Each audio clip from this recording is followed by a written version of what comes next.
In the steaming jungles of Ben Tre Province, South Vietnam, January 17, 1960, something happened that would fundamentally alter the nature of modern warfare and shatter the confidence of the most powerful military force on Earth.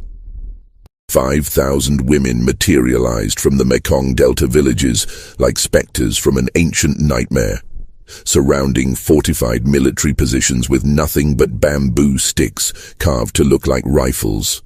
The soldiers inside, trained by American advisors and armed with modern weaponry worth millions of dollars, fled in absolute terror, abandoning their posts, their weapons, their very sense of reality. What these soldiers had witnessed wasn't supernatural. It was something far more disturbing. The birth of a psychological warfare campaign so sophisticated, so deeply rooted in primal human fears and cultural manipulation that even today, over 60 years later, classified documents about these operations remain sealed in Pentagon archives, deemed too dangerous for public release. The woman who orchestrated this impossible victory would become known to American intelligence as the most dangerous individual in Southeast Asia.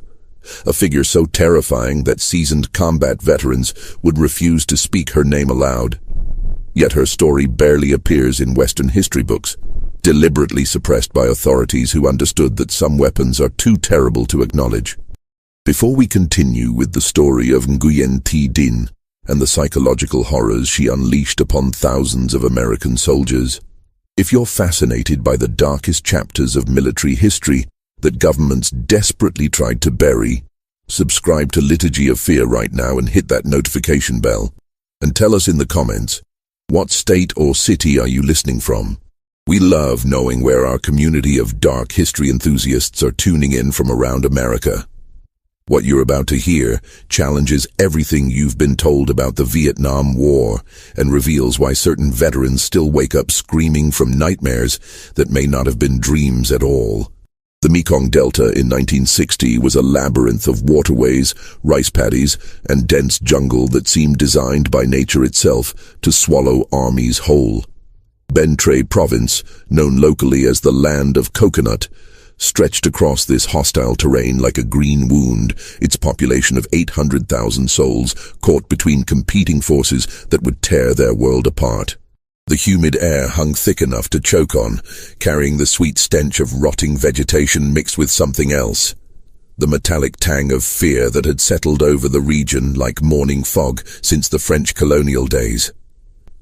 This was a landscape where visibility rarely exceeded 30 feet, where the jungle seemed to breathe with malevolent life, where the line between civilization and primordial wilderness blurred until it disappeared entirely. Into this world of shadows and whispers was born Nguyen Thi Dinh on March 15, 1920, the youngest daughter of a peasant family in Luong Hoa Commune, Giong Trom District. Her childhood coincided with the brutal efficiency of French colonial rule, where public executions served as afternoon entertainment and entire villages could disappear overnight for harboring the wrong sympathies. The French had perfected a system of terror that went beyond simple violence. They understood that fear was most effective when it became atmospheric, when it seeped into daily life like humidity, inescapable and oppressive. Young Dinh grew up witnessing scenes that would haunt most people for life. At age 7, she watched French soldiers force her entire village to observe the slow dismemberment of a suspected revolutionary. The man's screams echoed across the rice paddies for hours, but what disturbed her most wasn't the violence. It was the calculated precision with which the French commander orchestrated the spectacle, timing each cut to maximize not the victim's pain, but the observer's psychological trauma. She noticed how he watched the crowd more than the victim, studying their reactions, noting who looked away, who vomited, who stood frozen in horror. This was her first lesson in psychological warfare. By 16, she had witnessed enough systematic cruelty to understand that human beings, given the right circumstances, were capable of horrors that defied comprehension. But unlike others who were broken by these experiences, Dinh studied them with the detachment of a scientist observing an experiment. She began to understand patterns in human fear, the way trauma could spread through a community like a virus. how certain images or sounds could trigger responses that bypassed conscious thought entirely. The transformation from farm girl to revolutionary began not with ideology, but with personal tragedy that would forge her into something unprecedented in military history. In October 1938, she married Nguyen Van Bich, a member of the Indo-Chinese Communist Party known for his charisma and dedication to independence. Their happiness was short-lived. In October 1939, when Dinh was 9 months pregnant with their first child, French colonial police surrounded their home in a pre-dawn raid. She watched from a hidden compartment as they beat her husband unconscious, his blood pooling on the floor of the home they had built together. She would visit him once in prison, 3 days after giving birth to their son, Nguyen Hu On. The meeting lasted 15 minutes. Bich, barely recognizable through the bruises and swelling, whispered instructions that would guide her for the rest of her life. They think they understand fear because they can cause it, but they don't understand that fear, properly cultivated, can be turned back on its creator like a mirror. Remember this. 6 months later, she received word that Bich had died in Condau prison, though the authorities refused to return his body or explain the circumstances of his death. Locals whispered about the torture chambers of Condau, where political prisoners were kept in underground tiger cages, concrete pits barely large enough for a man to crouch in, with iron bars for ceilings that allowed guards to urinate and defecate on prisoners below. They were fed rice mixed with sand until their teeth ground down to stumps, salt water that drove them mad with thirst, fish sauce crawling with maggots. Some prisoners reportedly began eating their own flesh. Others simply stopped responding to stimuli entirely, their minds retreating so far from reality that even extreme torture couldn't reach them. These stories would later inspire some of Dinh's most disturbing psychological techniques. The French arrested Dinh herself in June 1940, when her son was only 8 months old. The arrest was orchestrated for maximum psychological impact. They waited until she was breastfeeding, then tore the infant from her arms. The child's screams followed her as they dragged her away, a sound she would later say never truly left her consciousness. During 3 years in Bara prison, she learned lessons that would later terrorize American forces. How prolonged sensory deprivation breaks the human mind in predictable stages. How isolation can be weaponized to make people doubt their own memories. And most importantly, how fear spreads through a population with mathematical precision, following patterns as predictable as disease vectors. Bara prison was where Dinh began her transformation from victim to architect of fear. She observed how different prisoners broke under different pressures. Some could withstand physical torture, but crumbled when forced to listen to recordings of their children crying. Others maintained sanity through beatings, but lost their minds when placed in complete silence. She began keeping mental notes, creating profiles of human psychological vulnerabilities that would later become the foundation of her warfare doctrine. Upon her release in 1943, suffering from severe malnutrition and what French doctors dismissively diagnosed as female hysteria, but was likely severe PTSD, Dinh found a South Vietnam transformed by Japanese occupation and growing revolutionary fervor. The Viet Minh resistance was gaining strength, and Dinh, hardened by loss and imprisonment, threw herself into organizing women in Bến Tre province. But she brought something different to the resistance, an understanding of psychological manipulation that went beyond simple guerrilla tactics. She had observed how the French used terror not just to kill, but to paralyze entire populations with dread. She had seen how rumors could be more powerful than bullets, how the anticipation of violence could destroy morale more effectively than violence itself. Most importantly, she had learned that the human mind, when pushed to its limits, could be programmed like a machine. Given the right triggers, people would respond in predictable ways, regardless of their training or conscious will. By 1945, as World War II ended and Vietnam erupted in revolution, Dinh had remarried to Nguyen Hu Tri, a fellow revolutionary who shared her dedication, but was sometimes unsettled by the cold calculation with which she planned operations.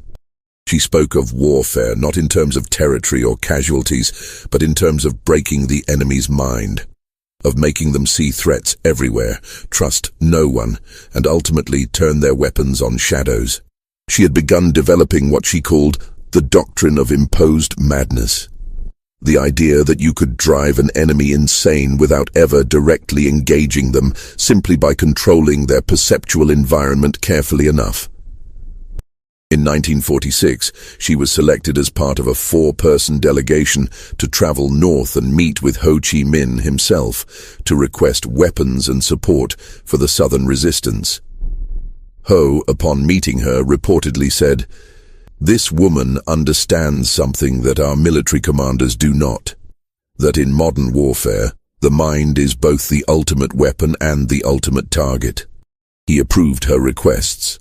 But more importantly, he gave her permission to develop her psychological warfare theories without interference from traditional military command. The morning of January 17, 1960, began with an unnatural stillness that veteran soldiers would later recognize as the calm before psychological hell was unleashed. In the fortified hamlets across Ben Tre province, South Vietnamese soldiers manned their posts, secure in their American-supplied weapons and training. They had no idea they were about to become subjects in one of the most disturbing military experiments in human history. For months, Din had been meticulously preparing what she codenamed Operation Mind Spider, though the name itself was part of the psychological operation, designed to be discovered and inspire paranoid speculation about webs and entanglement. Her preparation went far beyond conventional military planning. She had assembled detailed psychological profiles of every soldier in every outpost, gathered through an intelligence network that included prostitutes, barbers, laundry women, and even children who sold fruit to the soldiers. These profiles were terrifyingly complete. They knew which soldiers had nightmares about drowning and would be positioned near water during the operation, which ones had watched their fathers die and would hear paternal voices calling their names, which ones feared insanity in their families and would be subjected to experiences designed to make them question their sanity. Every man's deepest fear had been catalogued and weaponized. The first phase began at 3 a.m. in the dead of night when human psychology is most vulnerable. Soldiers on guard duty began reporting strange sounds, not the usual jungle noises, but something deliberately wrong. It started with children's laughter, but played backward and at a lower pitch, creating a sound that triggered primitive fear responses in the human amygdala. Then came the smell, a combination of rotting lotus flowers and incense used in funeral rites, carried on smoke that seemed to move against the wind. Private Tran Van Min, standing guard at the Puok Heap outpost, was the first to see them. His official report, filed days later with hands that still shook uncontrollably, described the moment. They came from the mist, but they weren't walking normally. Some crawled backward on all fours, others walked on their hands. Some moved in ways that human joints shouldn't allow.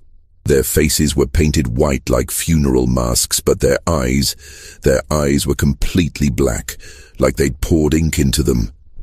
They were women, but they weren't moving like women, weren't moving like humans. They were moving like things pretending to be human and not quite getting it right. What materialized from the pre-dawn darkness defied every assumption the soldiers had about combat. Hundreds of women emerged simultaneously from every direction, their movements choreographed with a precision that seemed impossible without radio communication. They carried what appeared to be rifles, but something was off about their silhouettes in the fog. The proportions were wrong, the way they held them violated basic physics. Some women appeared to be carrying rifles that bent at impossible angles. Others held weapons that seemed to shift and change shape in the mist. The women began their assault not with bullets, but with sound. They spoke in unison, but not in sentences, in fragments, overlapping voices that created a wall of sound where individual words became meaningless. But the emotional impact was overwhelming. They spoke in the local dialect, but with tonal variations that made familiar words sound alien and threatening. They recited personal information about the soldiers, Their mothers' names, their childhood nicknames, descriptions of birthmarks in places no enemy should know about, secrets they'd never told anyone. Lieutenant Nguyen Chaupat, commanding the outpost, tried to maintain order. He ordered his men to ready their weapons, but something extraordinary happened. The women began mimicking the soldiers' movements precisely but in reverse. When a soldier raised his rifle, a woman would lower an identical motion. When someone stepped forward, their mirror stepped back. It created a deeply disturbing visual effect, as if reality itself had developed a malfunction. The psychological attack escalated with theatrical precision. The women produced photographs, hundreds of them, and began throwing them toward the fortifications. These weren't random images. Each photograph was specifically chosen for its target. Soldiers found pictures of their own funerals, expertly doctored but looking completely real. Others showed their families at home, but with subtle wrongness. A child with too many fingers, a wife whose smile was too wide, a mother whose eyes were solid black. The photographs were dated in the future, suggesting events that hadn't happened yet. Then came what survivors called the revelation phase. The women began revealing secrets that should have been impossible to know. They called out soldiers by name and described dreams they'd had the night before, conversations they'd had in private, letters they'd written but never sent. One woman stood directly in front of the outpost and recited, word for word, a prayer that Private Nguyen Van Duke had whispered to himself every night since childhood.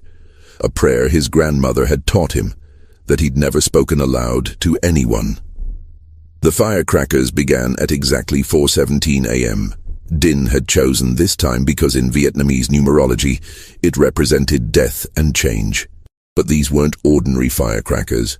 They'd been modified with chemicals that produced sounds mimicking specific weapons: American M16s, Soviet AK-47s, Chinese grenades. The acoustic pattern was deliberately confusing, making it impossible to determine where attacks were coming from or even if there were real weapons mixed with the fake ones. The smoke they produced had been mixed with hallucinogenic compounds derived from local plants. Not enough to cause full hallucinations, but sufficient to make the edges of vision unreliable, to make shadows move independently. Private Min would later describe the moment his unit broke. The woman in front of me, she pulled off her face. Not like a mask, she peeled it off like skin, and underneath was another face exactly like mine. I saw myself staring back at me, mouthing words I was thinking but hadn't said. That's when I ran. We all ran. You can't fight something that gets inside your head like that. The soldiers fled in complete panic, many stripping off their uniforms as they ran, as if the clothing itself was contaminated with madness.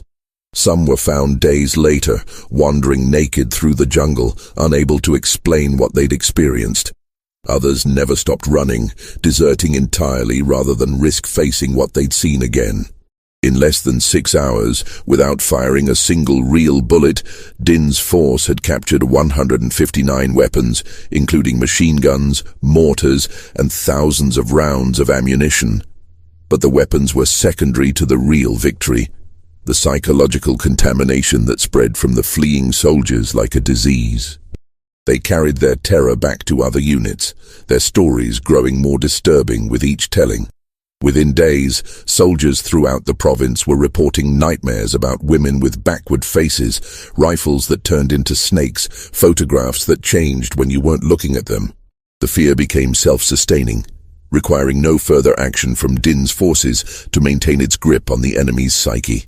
In the weeks following the Phuoc Heap incident, the South Vietnamese military command and their American advisors found themselves facing a crisis unlike anything in their training or experience.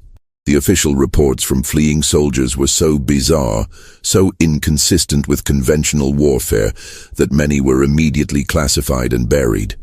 Those who insisted on telling their stories were often subjected to psychiatric evaluation, diagnosed with acute stress reactions and quietly removed from active duty. Lieutenant Colonel James Harrisburg, a career military officer with combat experience in World War II and Korea, arrived in Bentray Province on January 25, 1960, tasked with investigating what official reports called an irregular enemy action utilizing unconventional tactics. What he found challenged everything he thought he knew about warfare. His private journal, declassified in 1995 after his death, provides a window into the American military's growing realization that they were facing something unprecedented. January 28, 1960, interviewed 12 soldiers from the Puok Heap outpost. Their stories are consistent in their inconsistency. Each man experienced something different, yet they all describe the same overwhelming sensation of reality coming apart. Private Tran claims he saw his dead grandfather among the attackers. Corporal Nguyen insists the women were speaking backward, but he could understand them perfectly. Sergeant Lai maintains the rifles the women carried were made of human bones, despite recovered evidence showing carved bamboo. These men aren't lying. They genuinely believe what they're saying. Something happened to their perception of reality that our psychiatrists can't explain. February 2, 1960. Attempted to reconstruct the attack using conventional military analysis. Impossible. The coordination required for simultaneous emergence from multiple directions suggests radio communication, but no equipment was found. The psychological profiles of our soldiers that the enemy possessed included information that wasn't in any file, wasn't known to commanding officers, in some cases wasn't known to anyone but the soldiers themselves. How do you gather intelligence on a man's private thoughts? February 8, 1960, met with a French colonel who served here in the 40s. He went pale when I described the tactics, said he'd seen similar things on a smaller scale, called it guerre psychologique totale, total psychological warfare. He warned me that the woman behind this, Nguyen Thi Dinh, had spent years studying French interrogation techniques but had improved them. He used the word evolved. He said she understood something about the human mind that Western military science was only beginning to grasp, that consciousness itself could be weaponized. The impact of January 17th rippled outward through the military structure like cracks spreading through glass. Within days, garrisons throughout the Mekong Delta reported similar incidents. Women appearing at dawn or dusk, always when the light played tricks on the eyes, always with that disturbing synchronization that suggested a hive mind rather than individual actors. But each incident was different, tailored to the specific fears and vulnerabilities of its targets. At the Ba Tri district outpost, the women didn't speak at all. They simply stood in perfect silence for 7 hours, unblinking, unmoving except for synchronized breathing that created an audible rhythm like a massive heartbeat. When soldiers tried to approach them, they would step back in perfect unison, maintaining exact distances. One soldier fired a warning shot. The women didn't flinch, didn't react at all, as if the bullet hadn't existed. The psychological pressure of their presence became so unbearable that the garrison abandoned their post without a shot being fired at them. In Gyeong Trom, the attack took the form of what witnesses called the Night of Wrong Songs. Women surrounded the military compound and began singing lullabies, but the lyrics were subtly wrong, describing violent deaths in the gentle tones mothers used to soothe children. They sang in perfect harmony, but each verse became progressively more disturbing, describing in sweet, soft voices how soldiers would die, not threats, but stated as simple facts, as if reading from a history that had already been written.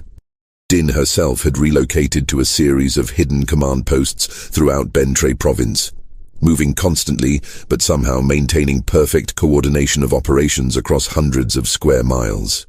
American intelligence would later discover she had developed a communication system based on traditional Vietnamese folk songs, where minute variations in tone and rhythm could convey complex military instructions. To casual listeners, it sounded like peasant women singing while working in the fields. To her trained operators, it was a sophisticated command and control network that no amount of radio intercepting could detect. or decode. By March 1960, she had expanded the long-haired army to nearly 5,000 women, organized into cells that operated with disturbing autonomy. Each cell was trained not just in conventional guerrilla tactics, but in what Din called consciousness warfare. They learned how to exploit the gap between perception and reality, how to create experiences that would lodge in a soldier's mind like psychological shrapnel, causing damage that continued long after the encounter ended. Training for the long-haired army was itself a form of psychological conditioning.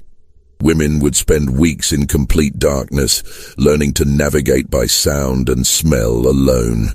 They practiced moving in ways that violated normal human movement patterns, training their bodies to create visual disturbances that would trigger uncanny valley responses in observers. They learned to speak in overlapping patterns that created acoustic illusions, to use traditional Vietnamese theater techniques to project voices that seemed to come from impossible directions. Most disturbingly, they were trained in what Din called memory implantation. Through careful questioning of prisoners and informants, they would gather fragments of soldiers' past experiences, then weave them into encounters that felt like recovered memories. A soldier might suddenly remember seeing one of Din's operators at his mother's funeral years ago, or recall a woman warning him about his death in a dream he'd forgotten until that moment. These false memories were crafted so skillfully that even under hypnosis, subjects couldn't distinguish them from real experiences. The American response to this new form of warfare was initially one of denial and suppression. Official reports minimized the psychological aspects, attributing the soldiers' reactions to combat stress and jungle fever. But privately, military intelligence was in crisis mode. A classified CIA report from April 1960 stated, "We are facing an enemy that has weaponized the human mind itself." Traditional military doctrine assumes that soldiers, properly trained, can maintain operational effectiveness despite fear. But what happens when the enemy can induce states of consciousness where training becomes irrelevant, where the soldier's own perception becomes the enemy? By mid-1961, American military involvement in Vietnam was escalating rapidly, and with it came increased scrutiny of Din's psychological warfare methods. The Kennedy administration, alarmed by reports of entire South Vietnamese units being rendered combat ineffective without suffering a single physical casualty, authorized a series of classified research programs aimed at understanding and countering what they termed cognitive warfare. Project Mindbridge, initiated in May 1962 under the auspices of the CIA's Technical Services Division, brought together an unusual team: military psychiatrists, anthropologists, stage magicians, and even Hollywood special effects experts. Their mission was to reverse engineer Din's techniques and develop countermeasures. The project's files, partially declassified in 2010 with heavy redactions, reveal the depth of American bewilderment at what they were facing. Dr. Martin Elmsworth, the project's lead psychiatrist, wrote in his initial assessment, "The subject, Dine, has developed a comprehensive system of psychological manipulation that exceeds anything in our current understanding of warfare. She has essentially weaponized culture itself, turning the enemy's own mental frameworks against them. Her operators don't just attack soldiers, they attack the conceptual structures that allow soldiers to function." The team's research revealed disturbing patterns in Din's operations. They discovered that she had been systematically mapping what they called cultural pressure points, deeply embedded fears and anxieties specific to different populations. For South Vietnamese soldiers, she exploited traditional beliefs about ghosts and ancestor spirits. For American troops, she targeted different vulnerabilities: the fear of going insane, the anxiety about Asian enemies rooted in World War II propaganda, the growing disconnect between the war's stated purpose and its reality. One particularly effective technique involved what Din called reality erosion. Her operators would introduce small, seemingly impossible inconsistencies into soldiers' daily experiences. A soldier might find his rifle cleaned and oiled while he slept, but with the serial number changed. Maps would be altered in subtle ways. A river moved slightly, A village renamed. Personal effects would be replaced with identical copies that had minor differences. The goal was to create a persistent sense that reality itself was unreliable. Captain Dennis Holbrook, stationed at Kuchi in 1965, documented his unit's experience with reality erosion in a series of letters to his wife that were later seized by military censors. It started small. Thompson found a photo of his girlfriend in his pocket, but her eyes were a different color. Johnson's lucky coin had the wrong date. We thought someone was playing pranks, but then it got worse. We'd have conversations that no one else remembered. Orders would change, but the written records would show they'd always been different. Men started keeping journals just to verify their own memories, but even those would show entries we didn't remember writing. The psychological pressure led to what military psychiatrists termed collective dissociative episodes. Entire units would experience shared hallucinations, false memories that all members would swear were real, or periods of missing time where hours would pass without anyone remembering what had happened. Medical examination showed no signs of drugging or physical trauma. The men's minds had simply ceased recording reality in response to the persistent psychological assault. In late 1963, Din escalated her operations with what became known as the Children's Campaign. She recruited children between the ages of 7 and 12, training them not as soldiers, but as what she called innocence weapons. These children would appear near American bases, playing games that seemed normal, but were carefully designed to trigger deep psychological responses. One particularly disturbing game involved children drawing pictures in the dirt with sticks.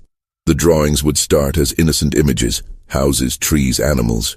But as soldiers watched, the children would gradually modify them, adding details that transformed pleasant scenes into nightmares. A house would grow eyes, a tree would sprout hands, an animal would have human teeth. The children would act as if nothing was wrong, continuing to play and laugh while creating increasingly disturbing images. Marine Sergeant Robert McKinnon described an encounter that left him with permanent psychological trauma. There was this girl, maybe 8 years old. Every day she'd stand outside our firebase with this doll. The doll looked exactly like my daughter back home. Same dress, same hair, same missing front tooth. The girl would make the doll talk, and I swear to God it was my daughter's voice. She'd say things only my daughter would know. Jokes we'd shared, songs I'd sung to her. But then the doll would say other things, describing how Daddy was going to die, what his insides would look like, how Mommy would cry at the funeral. The worst part was that the girl never looked at me, never acknowledged I was there. She just played with that doll, day after day, describing my death in my daughter's voice. Investigation revealed that Din's intelligence network had somehow obtained recordings of American soldiers' phone calls home, photographs from their wallets, letters from their families. This information was analyzed by teams of former teachers and psychologists who had joined the revolution, creating detailed psychological profiles that were then used to craft individualized tortures. Each soldier faced their own personalized hell, designed specifically to bypass their individual psychological defenses. The Children's Campaign had another, even more insidious purpose. American soldiers, trained to see Vietnamese children as potential threats, began experiencing what psychiatrists called protective paralysis. They couldn't bring themselves to act against children, even when those children might be gathering intelligence or planting psychological triggers. This hesitation was then exploited in combat situations where split-second delays in decision-making could prove fatal. By 1964, Din had established what American intelligence called psychological kill zones, areas where the sustained application of her techniques had rendered American forces essentially combat ineffective. Soldiers assigned to these zones would begin experiencing symptoms within days: insomnia, paranoia, hallucinations, and what one psychiatrist described as a complete breakdown in the ability to distinguish between external reality and internal experience. The year 1965 marked a dramatic escalation in both American military involvement and the sophistication of Din's psychological warfare campaign. With the deployment of regular U.S. combat forces, she faced a new challenge. American soldiers who, unlike their South Vietnamese counterparts, had no cultural context for the supernatural elements of her operations. Her response was to develop entirely new categories of psychological attack tailored specifically to American psychology. Operation Mirror Mind, launched in September 1965, targeted the American military's greatest strength, its technological superiority, and turned it into a source of paranoid anxiety. Din's operators began leaving sophisticated equipment in places where American patrols would find it. Radios that seemed more advanced than anything in the U.S. arsenal, medical devices with unclear purposes, maps showing American positions with impossible accuracy. The equipment was actually cobbled together from captured materials and theatrical props, but it was constructed cleverly enough to seem plausibly advanced. The psychological impact was immediate and profound. Soldiers began to question whether they were truly the superior force. Reports flooded intelligence channels about possible Soviet or Chinese advanced technology, about the enemy having capabilities beyond what was known. The Pentagon spent millions investigating these captured devices, only to eventually discover they were elaborate fakes. But by then, the seed of doubt had been planted in thousands of soldiers' minds. Lieutenant Michael Danforth, serving with the 1st Infantry Division, wrote in a letter that was later classified, "We found this device in a tunnel complex. It looked like some kind of scanner, with lights that responded to our presence. Displays showing what looked like our vital signs. The tech guys couldn't figure out how it worked. Some said it was reading our thoughts. Others claimed it was predicting our movements. Turns out it was just mirrors and pressure plates with battery-powered lights. But for weeks, we believed the enemy had technology that could see inside our minds. That fear never really went away." Din's promotion to Deputy Commander of the National Liberation Front Forces in 1965 gave her resources to expand her operations exponentially. She established a network of psychological warfare hamlets, seemingly normal villages that were actually elaborate stages for traumatizing enemy forces. Everything in these villages was carefully orchestrated to create maximum psychological disturbance. In one such hamlet near Tai Ninh, American forces conducted what they believed was a routine search operation. They found the village seemingly deserted except for a single old woman who spoke perfect unaccented English, something that should have been impossible for a rural Vietnamese peasant. She claimed to be from Ohio, gave details about Cleveland that checked out, even knew recent baseball scores. She insisted she had been living in this village for 40 years, that she had never been to America, that she learned English from dreams. Medical examination revealed she was indeed Vietnamese, had never left the country. Yet her knowledge of American culture was impossibly detailed. The soldiers who encountered her reported nightmares for months afterward. Dreams where familiar people spoke Vietnamese, where their hometowns were populated by Asian faces, where they themselves looked in mirrors and saw Vietnamese features. The old woman disappeared after the encounter, but similar individuals began appearing throughout the region. Vietnamese who knew impossible things, who spoke of American cities they'd never visited, who hummed songs that hadn't been written yet. The Whisper campaign intensified during this period, with Din's operators infiltrating the support infrastructure of American bases. These weren't traditional spies gathering intelligence, but psychological saboteurs whose mission was to gradually erode the mental stability of American forces. They worked as cleaners, cooks, interpreters, and prostitutes, each trained in specific psychological techniques. A cleaning woman might arrange personal items in a soldier's quarters to spell out words in Vietnamese that translated to deeply personal fears.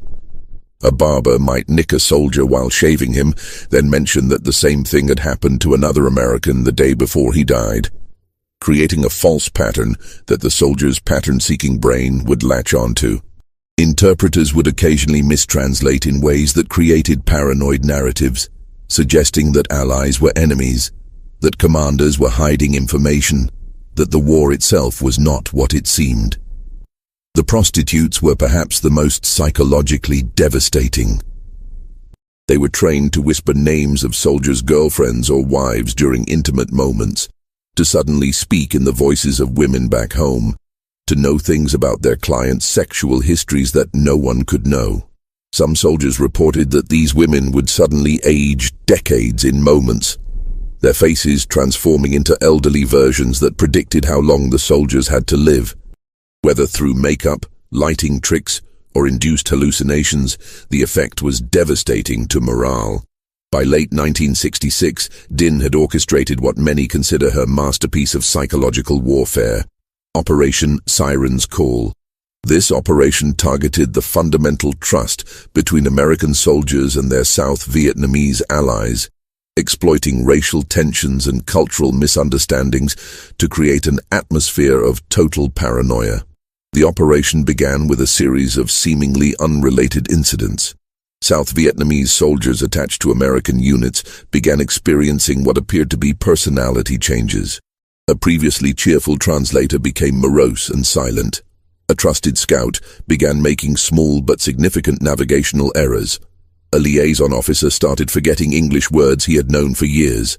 Medical examination showed nothing wrong, and the affected soldiers seemed genuinely confused by the changes. The truth, when finally uncovered by Army intelligence, was more disturbing than any conspiracy theory. Din's operators had been kidnapping South Vietnamese soldiers during routine operations, subjecting them to intense psychological conditioning using a combination of sensory deprivation, hypnosis, and what she called personality fragmentation therapy. The soldiers weren't turned into enemy agents. That would have been too simple to detect. Instead, their personalities were deliberately destabilized, turned into walking sources of uncertainty and fear. Just when we thought we understood the depths of psychological warfare in Vietnam, the true horror of Din's methods was about to be revealed. If this story is giving you chills, share this video with a friend who loves dark military history, hit that like button to support our content, and don't forget to subscribe to never miss stories like this. Let's discover together what happens next. The Tet Offensive of January 1968 marked the moment when Din's psychological warfare techniques reached their terrifying crescendo. While history books focus on the military aspects of the coordinated assault on South Vietnamese and American positions, classified documents reveal that the psychological preparation for Tet began months earlier, orchestrated with a precision that still disturbs military psychiatrists who have studied the operation. Starting in September 1967, American bases throughout South Vietnam began reporting a phenomenon that defied rational explanation. Soldiers were experiencing what they called the dreams. But these weren't normal nightmares. They were shared visions, experienced simultaneously by men who had never met, containing specific details that would later prove prophetic.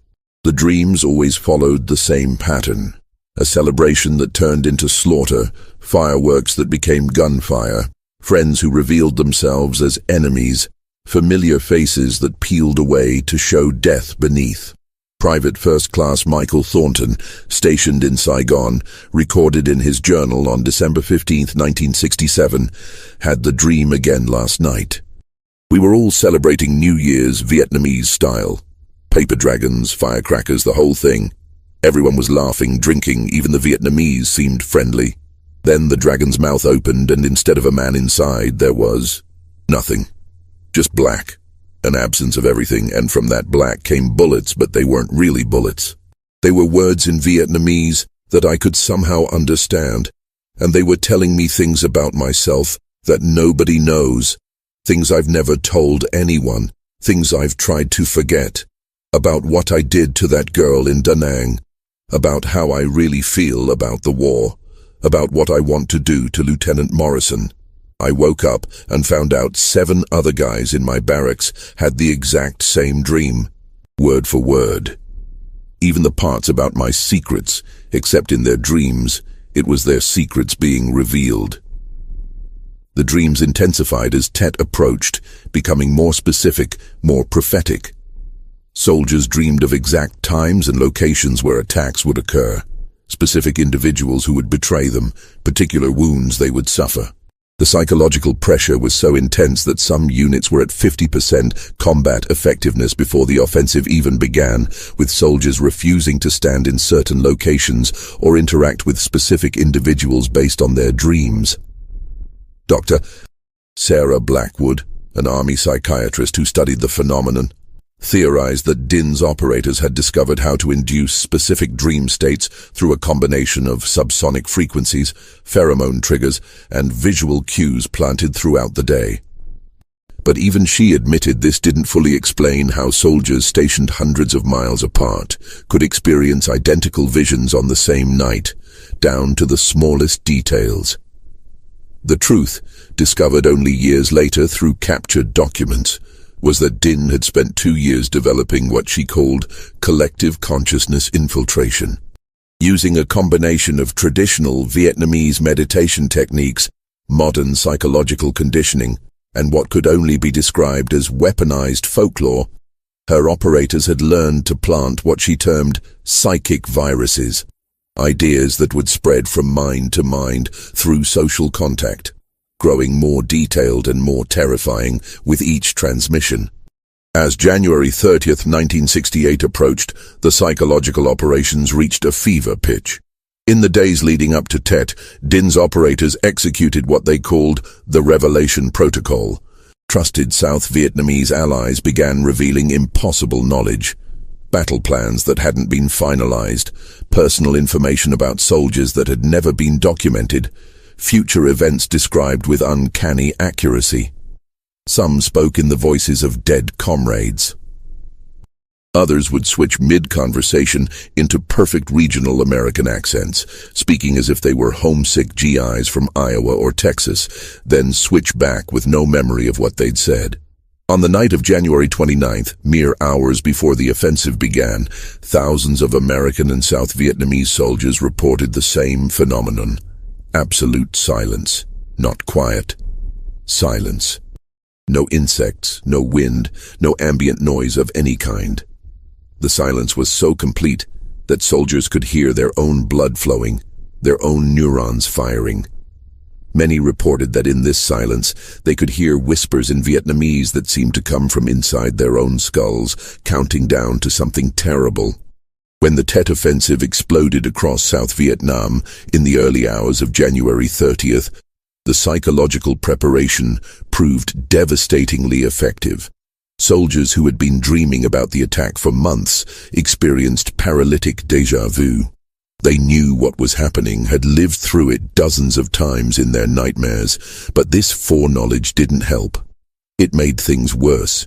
They second-guessed every decision, wondering if they were following the script of their dreams toward predicted deaths. Lieutenant Colonel James Harrison, defending the U.S. Embassy in Saigon, later testified in closed congressional hearings. "My men weren't fighting the Viet Cong that night. They were fighting their own minds." Private Anderson kept screaming that this had already happened, that we'd all died already, that we were just replaying our deaths over and over. Sergeant Williams became convinced that some of our own men were actually enemy soldiers wearing American faces. He shot 2 of his own squad before we could stop him.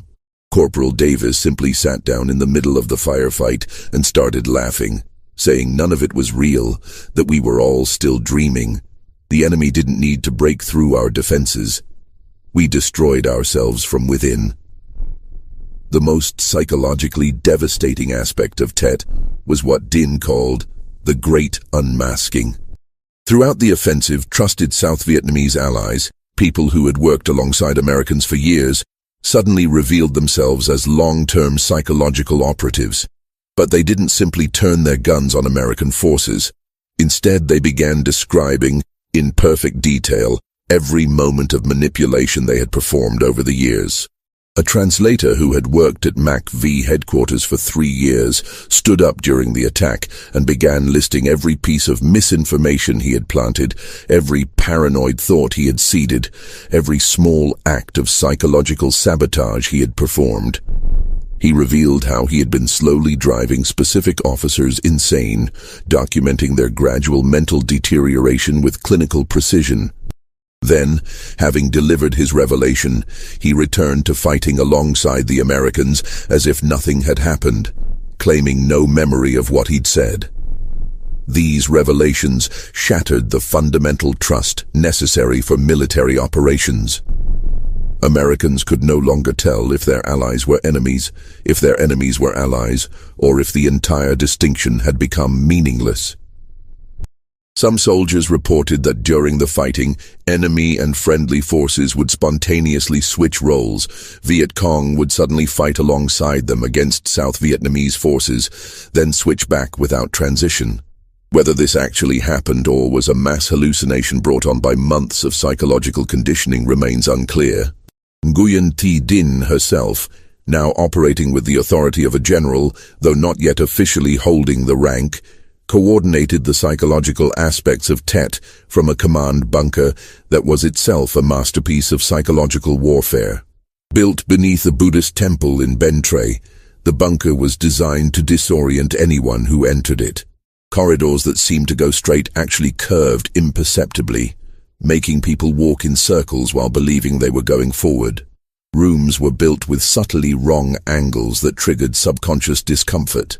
The air was infused with incense that contained mild psychoactive compounds that enhanced suggestibility. Subordinates who met with Dinh during Tet reported that she seemed to exist in multiple places simultaneously. They would see her in one room, leave, and find her already waiting in their destination with no possible way she could have gotten there first. Some reported having entire conversations with her that she later denied, while others found written orders in her handwriting that she claimed never to have written. Whether through doubles, drugs, or sheer psychological manipulation, she had made herself into a figure that seemed to transcend normal human limitations.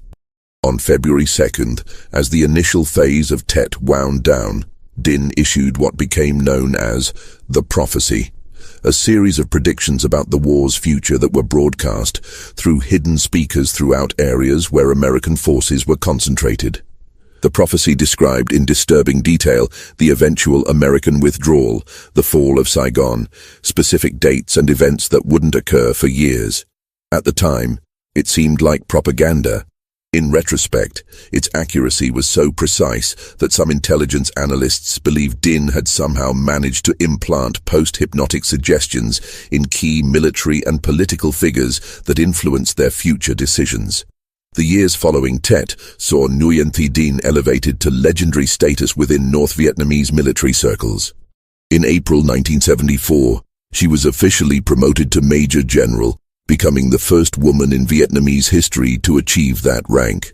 But by then, her psychological warfare techniques had already achieved their ultimate goal, not just military victory, but the complete psychological contamination of an entire generation of American soldiers. The Paris Peace Accords of 1973 and the eventual fall of Saigon in 1975 were, according to captured Vietnamese documents, events that Dinh had psychologically scripted years in advance.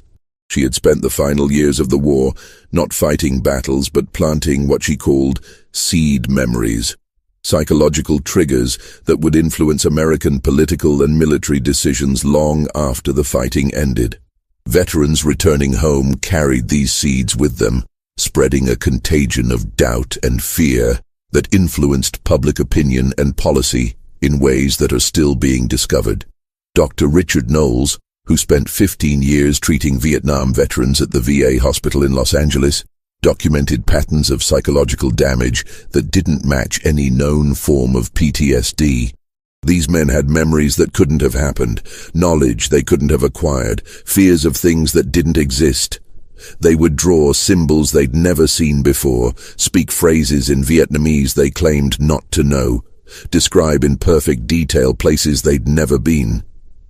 It was as if their consciousness had been infected with foreign experiences, and these infections would sometimes spread to their families, their therapists, anyone who got too close to their trauma. The support groups for Vietnam veterans began reporting disturbing phenomena. Men who had never served together, had never even been in the same province, would describe identical experiences. Not similar, but identical, down to names, dates, specific sensory details. They shared memories of a woman they all called the General, a figure who appeared differently to each man, but whom they all recognized as the same person.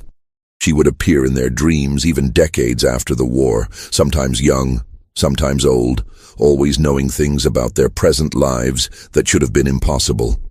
In 1982, a gathering of veterans in Washington, D.C. for the dedication of the Vietnam Veterans Memorial experienced what witnesses called a collective episode. Hundreds of men simultaneously fell silent, their eyes unfocusing, all turning to look in the same direction, toward a woman in the crowd who wasn't there when people looked directly at her.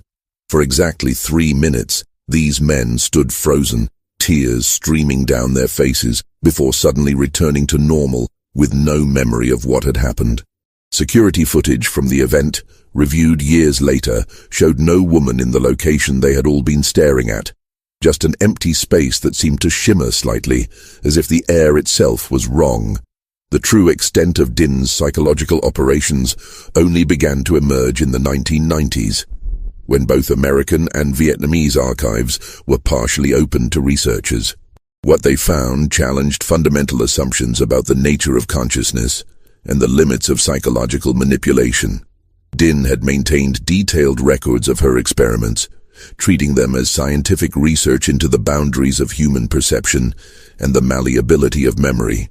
Her notes, written in a unique cipher that combined Vietnamese, French, and mathematical notation, revealed a systematic approach to consciousness manipulation that anticipated later discoveries in neuroscience by decades. She had developed techniques for creating what she called persistent cognitive anomalies, mental states that would maintain themselves indefinitely, resistant to therapy or medication. She had discovered ways to link multiple consciousness together, creating shared experiences across time and space. Most disturbingly, she had found methods of implanting experiences that would only activate years or decades after the initial conditioning, triggered by specific events or stimuli. One entry, dated March 15, 1969, her 49th birthday, was particularly revealing.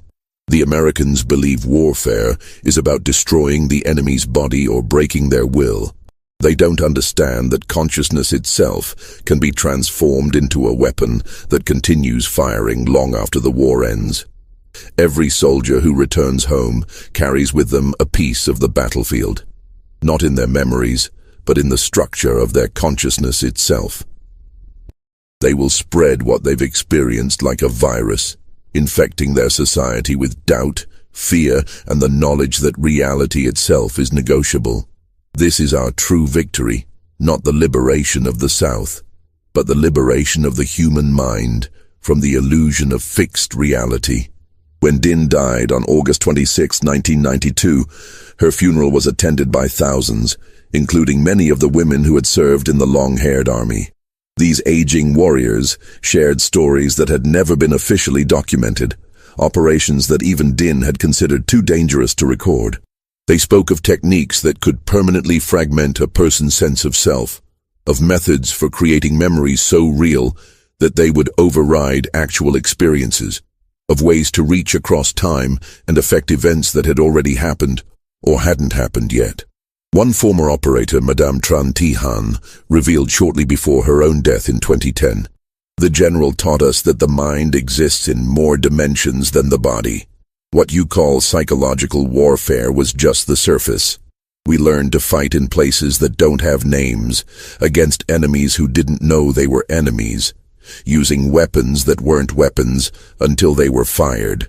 Some of the American soldiers we fought are still fighting us now, 30 years after the war ended, in battles that happen in their sleep, in the spaces between their thoughts. They will never be free because freedom itself has become their prison." The Pentagon maintains a classified file on Nguyen Thi Dinh that remains sealed until 2075, with provisions for extending the classification indefinitely.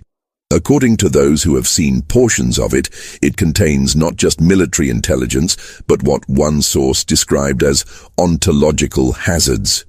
Information about psychological warfare techniques that could fundamentally destabilize society if they became widely known.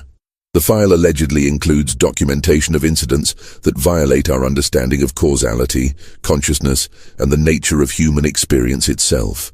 A leaked memo from 2003 referenced something called the Din effect, a phenomenon where veterans exposed to her psychological operations would sometimes affect electronic equipment, causing cameras to malfunction, recording devices to capture sounds that weren't there, and computers to display information that had never been input.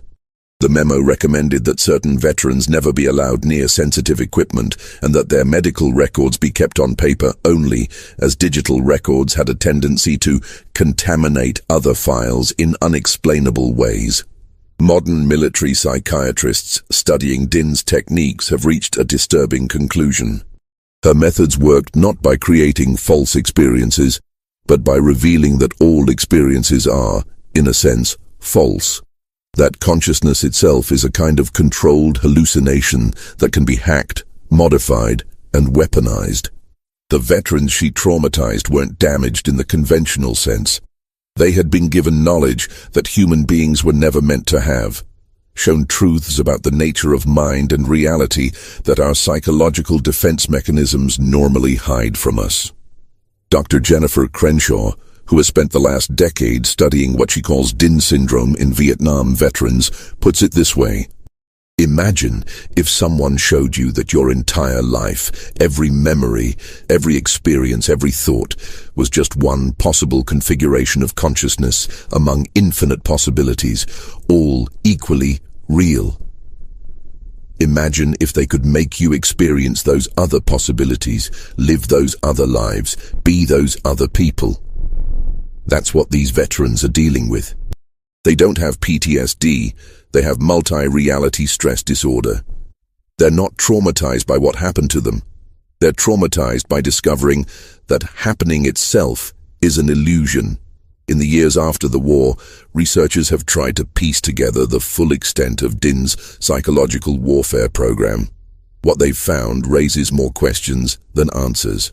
Veterans who encountered her forces still struggle to separate real memories from implanted ones. Support groups discovered men who never served together, sharing identical traumatic experiences.